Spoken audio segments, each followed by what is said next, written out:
So I grew up in Houston, Texas, in the inner city of Houston, just a little bit north of the Heights, and I went to public school in Houston. And when I was in high school, I decided that I wanted to go away to college. I decided I needed to leave my community, I needed to leave my friends, I kind of needed to leave my surroundings and go away to college. And the only thing I knew was that I really wanted to go to a large city.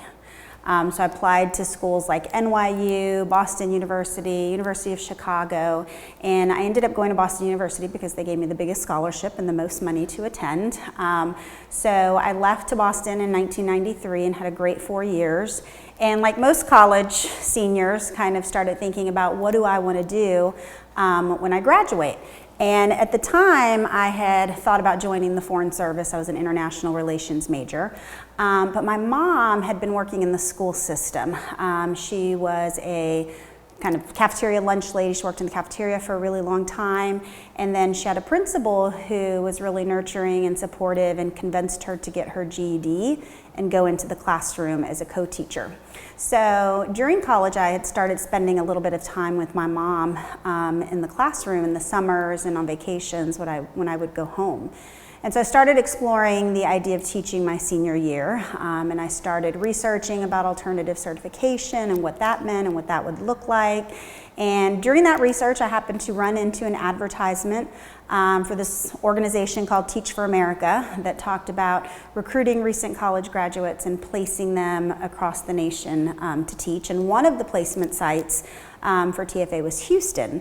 And so I decided to explore that route, and at the time, Teach for America let you rank the places that you wanted to go, and so I clearly remember ranking Houston as #1 and the Rio Grande Valley as #2. So unlike most core members, I knew exactly where the Rio Grande Valley was. Actually, I had a lot of family in Harlingen and in the San Benito area because that's where my father was originally from after his family came over from Matamoros, Mexico. And so, ranked the Rio Grande Valley #2, and I remember telling them in my interview, can only do this if I'm in Houston or if I'm in the Rio Grande Valley because I have family there and that's the only way I'd be able to really afford housing. And so I think whoever puts Rio Grande Valley automatically gets shipped off to the Rio Grande Valley.